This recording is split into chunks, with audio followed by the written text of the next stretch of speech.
itu tidak menempatkan perempuan setara secara intelektual dan moral, membatasi perempuan atas nama agama gitu. Ilmu pengetahuan itu ternyata tidak sepenuhnya netral. In the name of God gitu. Atas nama Tuhan tapi sesungguhnya untuk penundukan perempuan.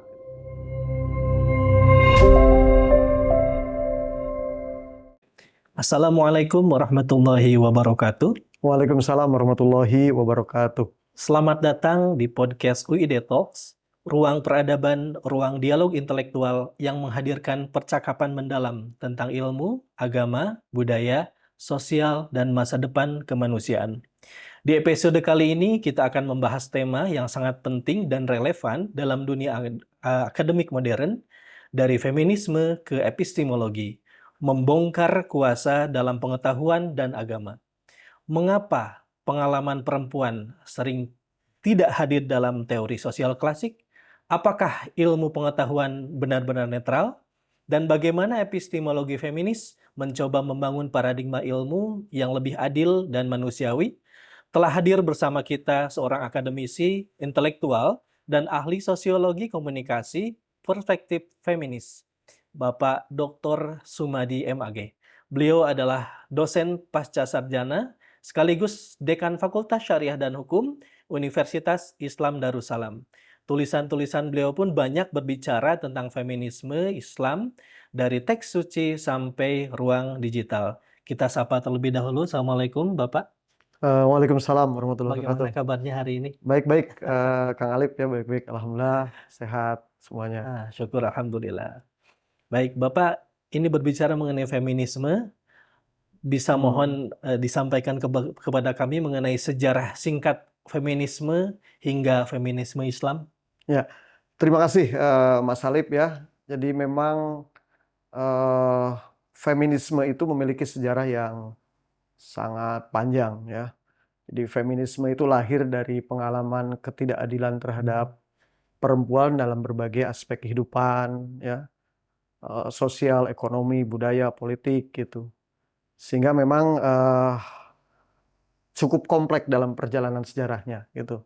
Tapi setidaknya ada beberapa fase lah secara umum tentang mengapa feminisme itu lahir gitu. Atau sejarah panjangnya seperti apa feminisme itu lahir. Nah, saya berangkat dari abad pencerahan saja lah ya biar cepat, singkat gitu.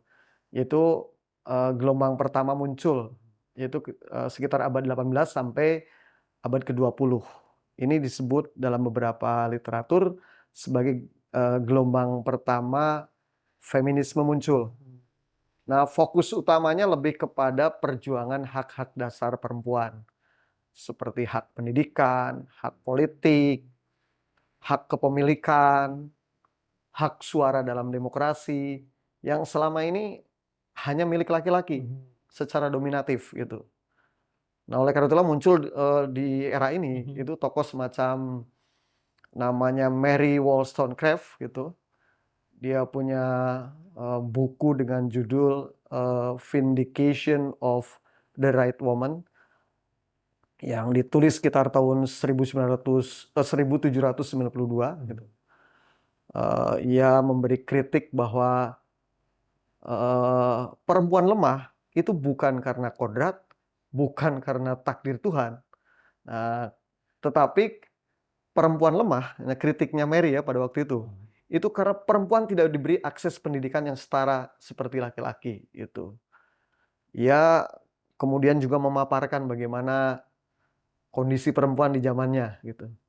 Jadi perempuan hanya sebagai pelengkap laki-laki, pemuas seksual, sistem sosial, sistem budaya yang sangat patriarki yang itu tidak menempatkan perempuan setara secara intelektual dan moral gitu.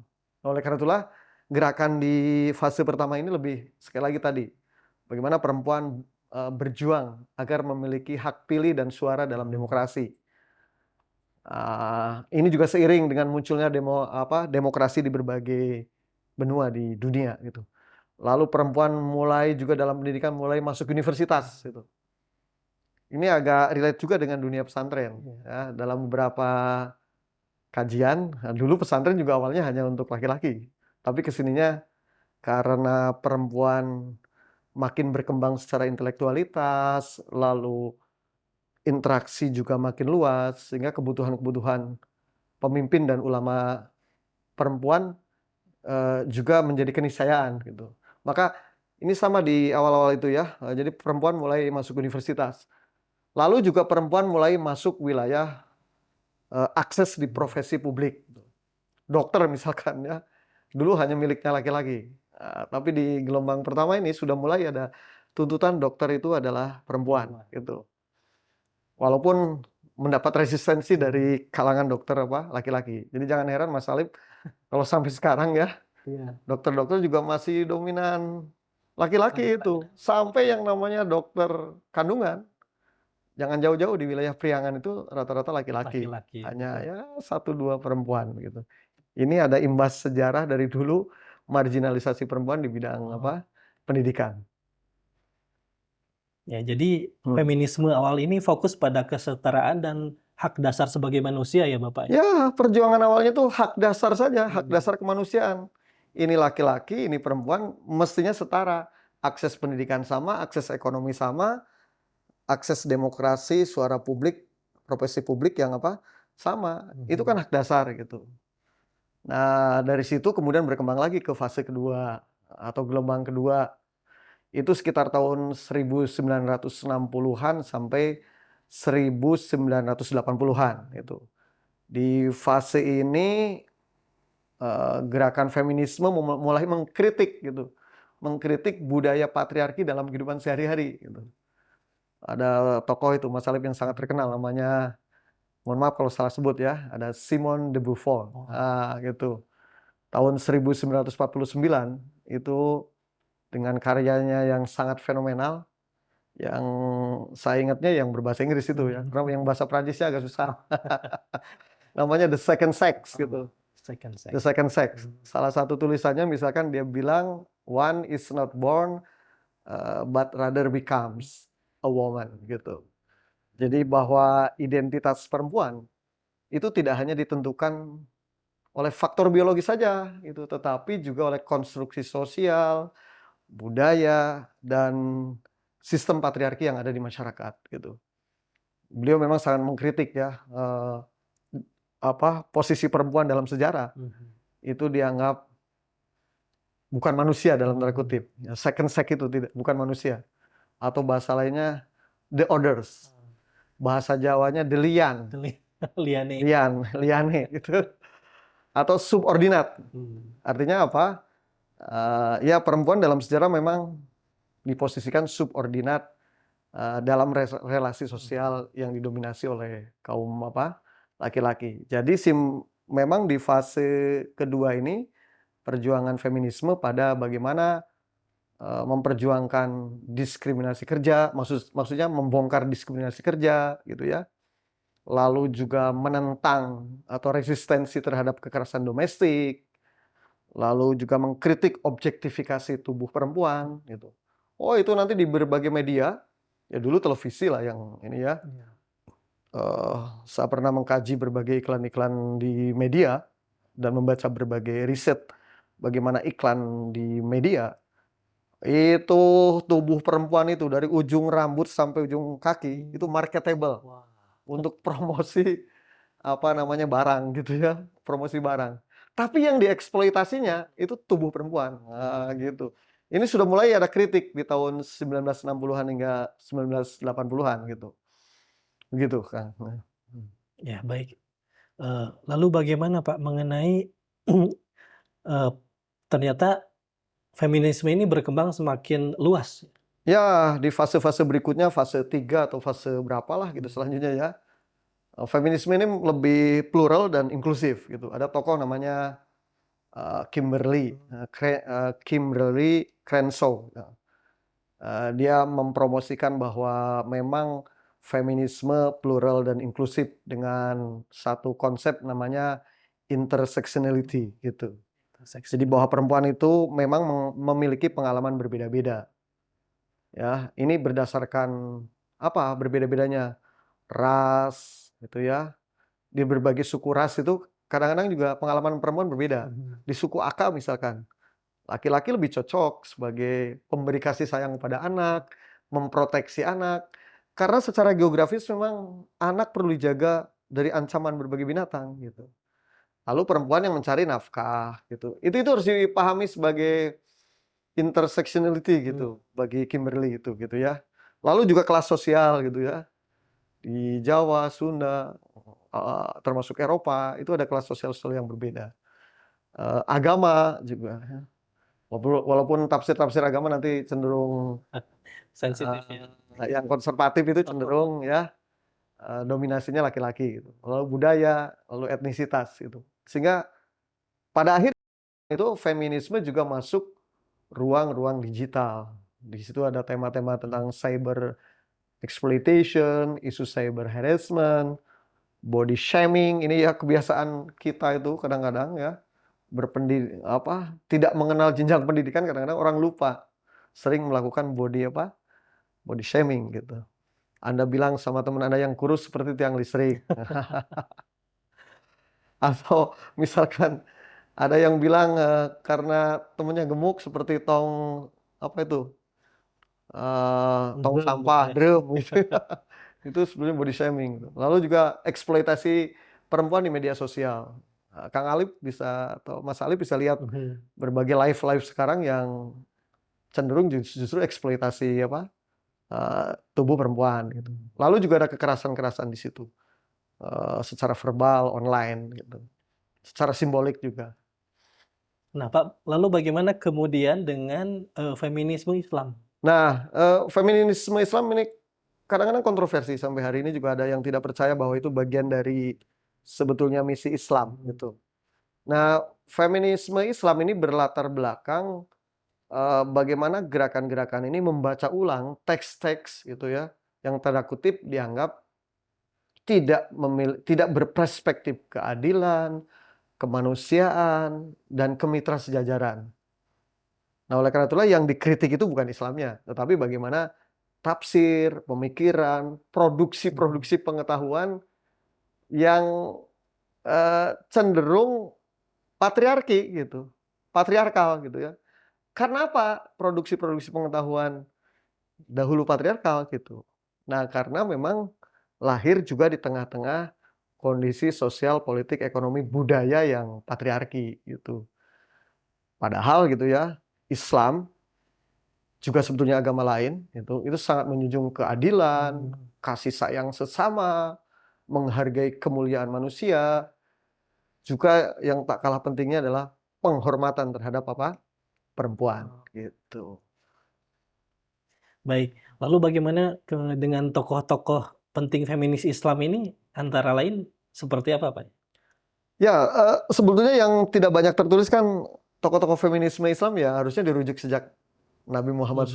SAW ya, diangkat menjadi nabi dan rasul gitu. Rasul. Di situ ada Siti Khadijah yang memiliki peran publik yang sangat luas. Kalau zaman sekarang beliau itu ini importir eksportir gitu, Oh. barang-barang, eee, yang berskala besar gitu. Lalu ada Siti Aisyah sebagai panglima perang, berarti tokoh politik gitu. Mhm. Tapi memang yang seperti itu secara akademik tidak tersusun rapi gitu. Lalu di era-era modern ini, kita sangat berhutang budi juga ada tokoh-tokoh yang berkontribusi dalam Mhm. pengembangan epistemologi feminisme Islam gitu ya, seperti Aminah Wadud gitu. Itu punya karya tentang Quran and Woman yang diterbitkan pada tahun 1992 ya. Beliau mencoba menawarkan, tafsir Al-Quran yang lebih berperspektif perempuan, lalu ia juga menekankan tentang kesetaraan, spiritual laki-laki dan perempuan. Walaupun dia juga terkadang kena isu-isu yang tidak baik gitu ya. Lalu juga ada dan sebetulnya setelah Aminah Wadud, lalu ada Fatimah Mernissi gitu.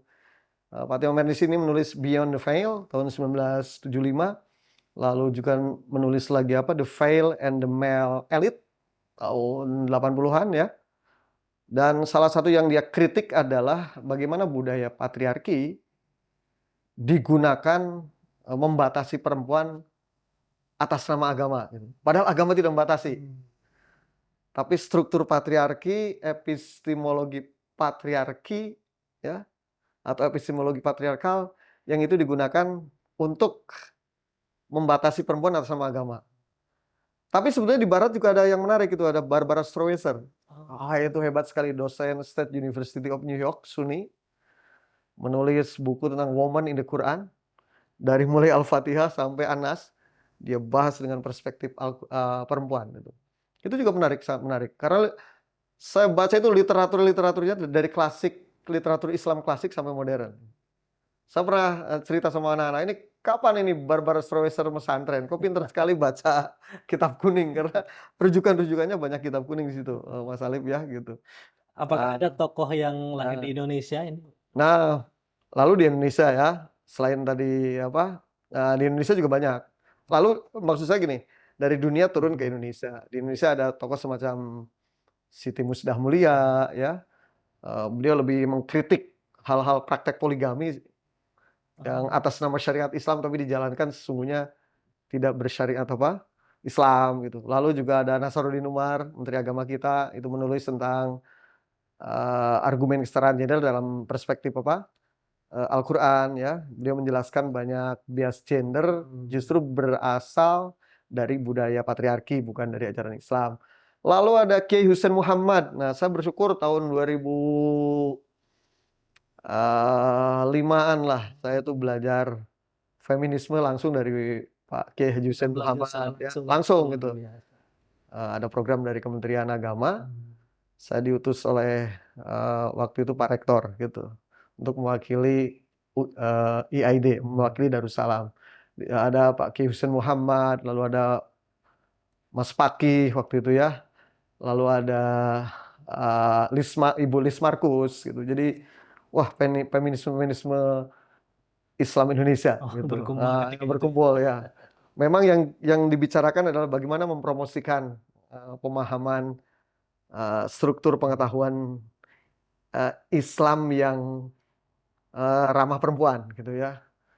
Lalu di era-era modern semacam sekarang hari ini juga muncul tokoh muda, sepasang suami istri, ada Mas Farid Mutakin dan Mbak Ira, ya. Dua-duanya kuliah di Amerika gitu ya.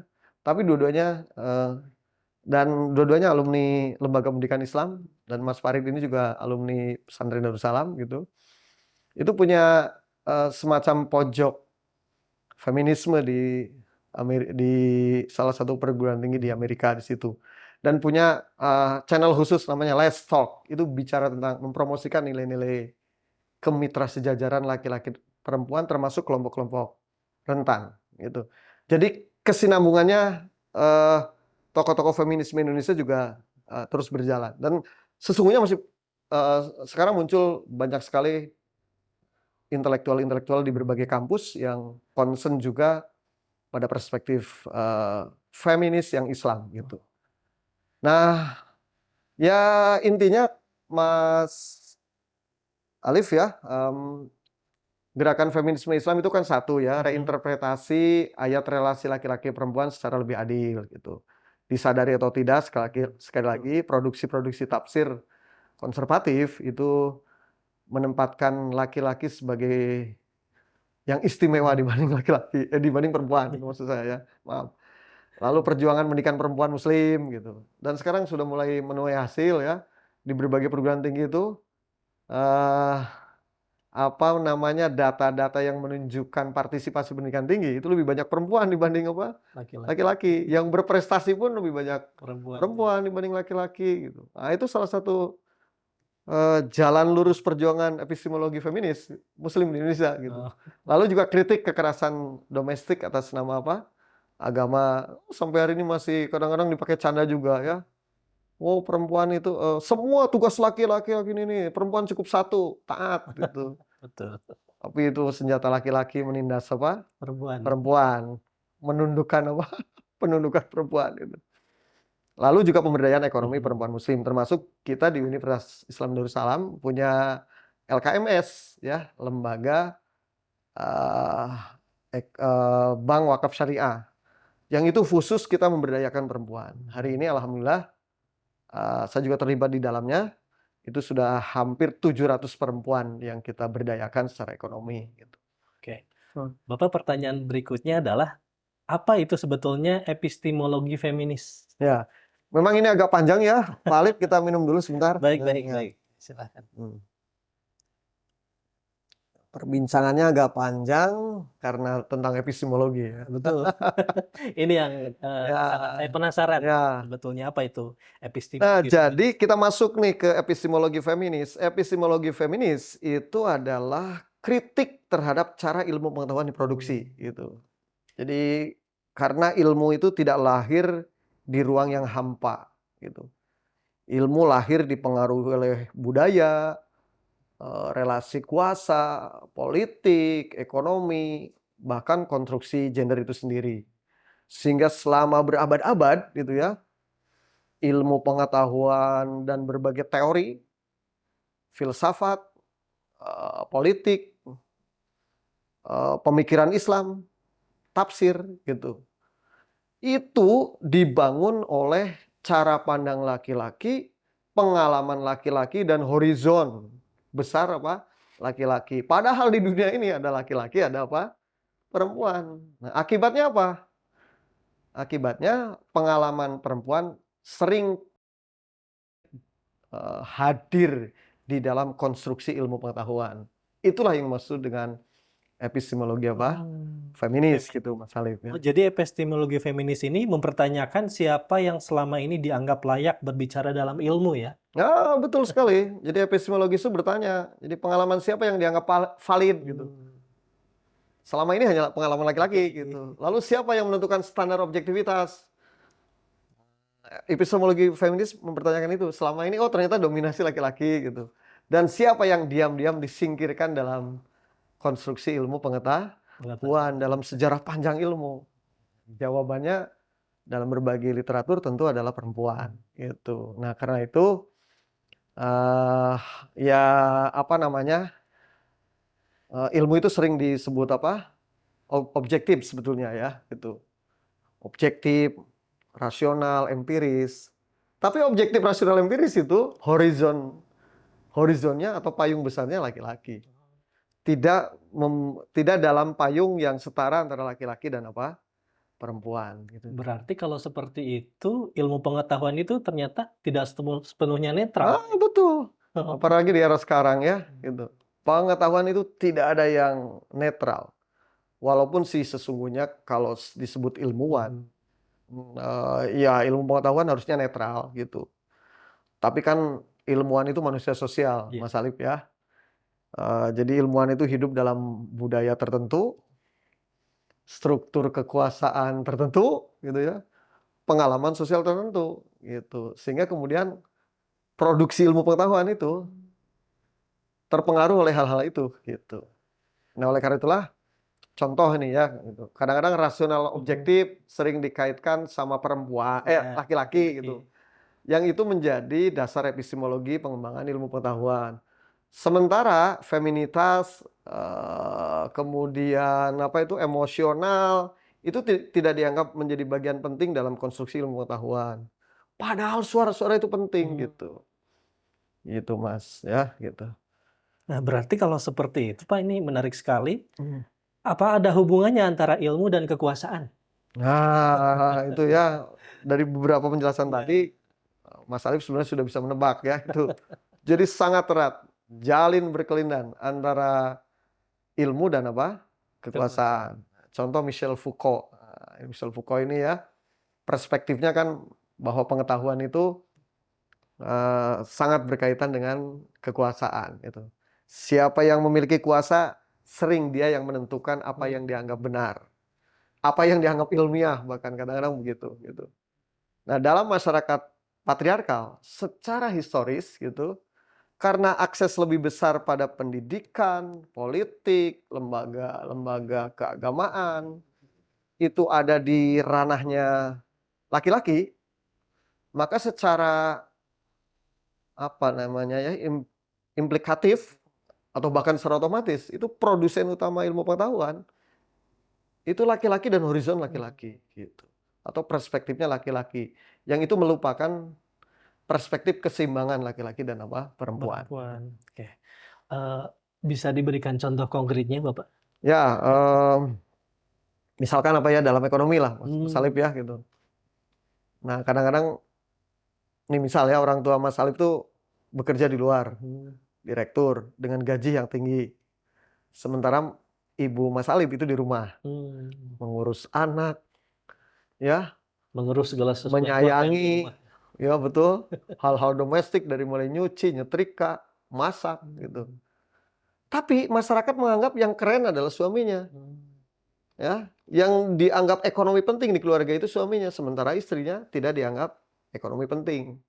Itu contoh, ya, contoh konkret dari sebuah konstruksi pengetahuan yang biasener lah gitu, yang biasener. Sehingga definisi kerja adalah definisi apa yang yang dianggap keren dan itu berhubungan dengan laki-laki gitu. Nah, contoh lain misalkan dalam dunia media misalkan, Arif ya, dunia media. Ini kadang-kadang ketika merepresentasikan laki-laki itu biasanya lebih ke yang cerdas, intelektual, sukses. Tapi begitu merepresentasikan perempuan, kayak pemilihan Ratu Kecantikan tuh gitu. Betul. Itu kan tubuh perempuan, eksploitasi pokoknya. Dari mulai ujung rambut sampai ujung kaki perempuan. Padahal sesungguhnya perempuan juga banyak yang kapasitas intelektualnya memadai, setara dengan laki-laki, bahkan melebihi laki-laki gitu. Tetapi itu bukan menjadi mainstream bagaimana menampilkan perempuan di media, tapi sebaliknya gitu. Begitu, Kang. Jadi artinya bahwa memang sistem patriarki itu tidak hanya bekerja dalam politik, tetapi juga dalam berbagai aspek termasuk budaya dan simbol, apalagi di era sekarang kan era simbol gitu. Jadi Digital termasuk gitu. media sosial hari ini, Pak ya? Ya, betul.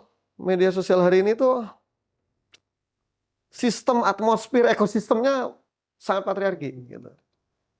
Dan kajian-kajian itu sudah sangat banyak. Ya, bisa dicek di berbagai jurnal ya gitu. Riset-riset itu menunjukkan itu gitu. Dan patriarki itu hadir dalam bentuk yang lebih smooth, lebih halus gitu ya, digitally ya, secara digital gitu. Misalkan ada tadi ya body shaming, ada cyber harassment, objektifikasi perempuan, pelecehan verbal, bahkan sekarang pelecehan seksual langsung juga berawal dari perkembangan digital gitu. Nah, oleh karena itulah memang epistemologi feminis itu juga masuk di kajian langsung di masyarakat gitu ya, objek-objek langsung juga objek di dunia digital atau dunia maya atau dunia virtual, itu menjadi dua hal yang sangat penting Nah, hari ini. kemudian ini sepertinya yang sering dianggap sensitif, Bapak. Ya. Bagaimana epistemologi feminis membaca agama? Nah, ya, memang kita harus tempatkan. Agama itu bersifat suci. Tapi jangan lupakan, pemikiran dan tafsir agama itu tidak suci. Relatif, subjektif. Tadi sangat dipengaruhi situasi sosial, politik, juga budaya di mana sang penafsir, sang pemikir itu hidup gitu. Nah, oleh karena itulah memang sebagian tafsir yang lahir dalam budaya patriarki itu kecenderungan sangat kuat ya patriarkis. Nah, akibatnya dalam penafsiran dan kajian-kajian agama, pengalaman-pengalaman perempuan sering representasinya hilang dalam berbagai kajian dan tafsir agama gitu. Sekali lagi kita tekankan, jadi yang dikritik itu bukan agamanya, Pak ya? Bukan ya, yang kita kritik bukan agamanya, tetapi produksi tafsir dan pemikiran keagamaan yang itu misalkan lebih menguntungkan salah satu jenis kelamin gitu. Padahal Islam atau agama yang lain pada dasarnya kan misi utama yang dibawa itu adalah keadilan, kemuliaan manusia, kasih sayang, penghormatan terhadap martabat perempuan, bahkan itu termasuk grading yang sangat tinggi gitu, grading yang sangat tinggi. Ya, baik. Berdasarkan dari apa yang tadi disampaikan, jadi tentunya yang dikritik itu bukan agamanya, Pak ya? Ya, betul. Jadi agama itu suci ya, tetapi yang dikritik oleh teman-teman feminis itu adalah tafsir patriarkal. Pemikiran yang menghasilkan pengetahuan yang patriarkal terhadap agama gitu. Karena agama sesungguhnya pada dasarnya kan membawa nilai keadilan, memerdekakan dari berbagai bentuk ketertindasan gitu ya, mempromosikan nilai-nilai kasih sayang. Juga jangan salah, kalau Islam itu menempatkan penghormatan yang sangat tinggi pada apa?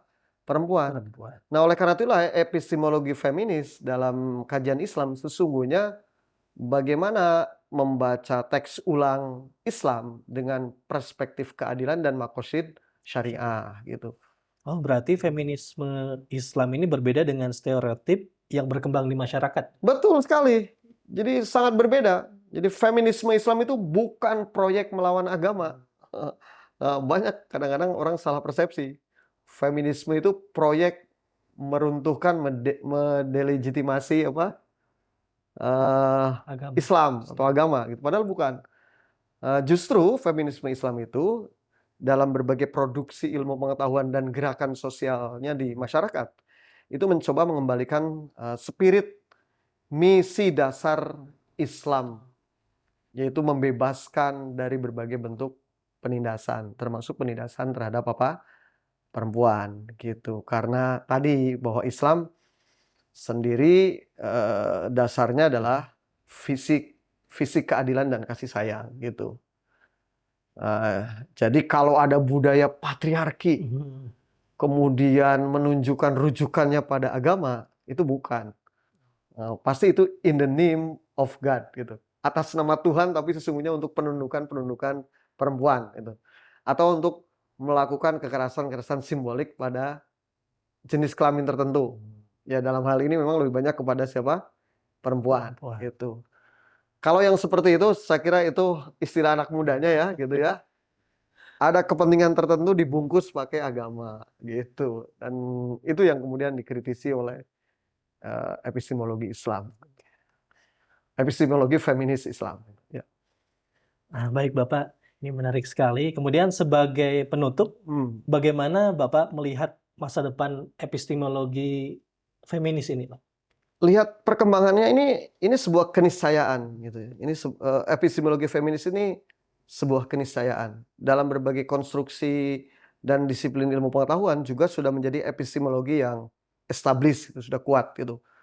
Dalam ilmu-ilmu sosial, varian epistemologi kritis itu ada sosial kritis, nanti salah satunya adalah epistemologi feminis.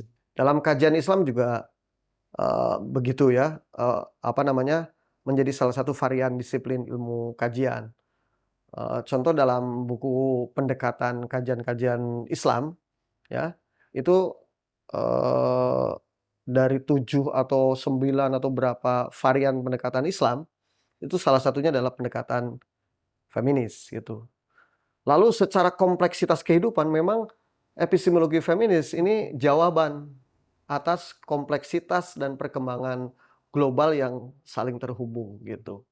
Lalu juga memang yaitu keniscayaan agama lah yang menghargai laki-laki dan perempuan. Tapi saya setuju dengan Kimberly tadi bahwa kita harus lebih inklusif ya, lebih dialogis, lebih humanis, lebih berkeadaban. Contoh nih ada riset dari mahasiswa kita tentang pembagian waris di Kampung Kuta di Tambak Sari. Itu justru perempuan lebih besar dari laki-laki bagiannya. Ini kan mohon maaf dalam secara literalis gitu ya, bertentangan dengan mawaris, ini ahlinya Kang Alip ya gitu, perhitungan mawaris ya. Tapi di Ciamis, ini masih di Ciamis, sekali lagi di Kampung Kuta di Tambak Sari sana, perempuan lebih besar dari laki-laki. Pertimbangannya apa? Saya bilang pertimbangan tokoh-tokoh Kampung Kuta, perempuan lebih rentan nih dibanding laki-laki. Jadi harus lebih besar gitu. Nah itu sebuah hal yang inklusif gitu. Atau contoh lain masyarakat Islam di Desa Benteng. Ini di Ciamis ada Desa Benteng ya, lucu. Namanya memang Benteng. Benteng ya, gadis di Benteng gitu ya, salak di Benteng, durian di Benteng. Nah di Desa Benteng itu ada penelitian dari anak-anak tentang apakah pembagian waris sesuai ketentuan mawaris ketentuan syariat Islam itu dijalankan di desa tadi apa namanya? Kuta, Benteng, Benteng. Benteng, Benteng. Ternyata di desa Benteng, hasil riset itu ya, itu anggota masyarakat lebih bermusyawarah. Jadi siapa yang paling mustadafin itu justru yang kemudian perlu disupport. Ini contoh, ada yang meninggal dunia, ya, seorang ayah meninggal dunia, meninggalkan anak, 2 laki-laki, 2 perempuan. 2 laki-lakinya sudah mapan. Sementara yang 2 anak perempuannya, yang satu masih SMP, yang satu lagi masih SMA, ini masih butuh support. Sehingga pembagiannya dibagi rata gitu, dan laki-lakinya ridho. Dan sebetulnya itu tidak bertentangan dengan Islam ya, karena visi pembagian waris kan keadilan, bukan besar kecil. Besar kecil itu contoh yang adil gitu. Tapi kalau secara inklusif di beberapa lokasi ada peta-peta keadilan, mengapa tidak? Gitu. Itu yang maksud memang pengembangan epistemologi feminis Islam ke depan harus lebih inklusif, plural dan menghargai keragaman. Ya, Gitu. baik. Luar Ya. biasa sekali. Pemirsa, hari ini kita bisa belajar bahwa feminisme itu bukan sekedar gerakan sosial, tetapi juga perjalanan panjang manusia dalam mencari keadilan dan kemanusiaan. Kita juga belajar bahwa ilmu pengetahuan ternyata tidak pernah sepenuhnya netral. Dan mungkin pertanyaan terbesar bagi kita pada hari ini adalah, sudahkah semua pengalaman manusia benar-benar diberi ruang dalam sejarah ilmu pengetahuan? Nah, itu Mas Halif, kita ini baru membuka ya Iya, dialog tentang betul. feminisme. Nanti kita perlu pembicaraan spesifik tentang Harus ada feminisme Islam. diskusi dan dialog lebih lanjut Ya, tentunya. mudah-mudahan ya nanti kita ada. Baik, kami ucapkan terima kasih sebesar-besarnya kepada Bapak Dr. Sumadi MAG atas dialog yang sangat mendalam dan mencerahkan pada hari ini. Kami ucapkan terima kasih Sami-sami. Bapak sekali Terima lagi. kasih. Dan kepada seluruh pendengar UID Talks, sebagai ruang peradaban, juga jangan lupa follow, share, dan sebarkan podcast ini agar ruang-ruang diskusi ilmiah semakin hidup di tengah-tengah masyarakat. Saya Alif Akbar Musadad, undur pamit. Wassalamualaikum warahmatullahi wabarakatuh. Waalaikumsalam warahmatullahi wabarakatuh. Terima kasih, Mas Halif. Sehat selalu. Sama-sama Pak Sumadi, amin. Terima kasih atas ilmunya.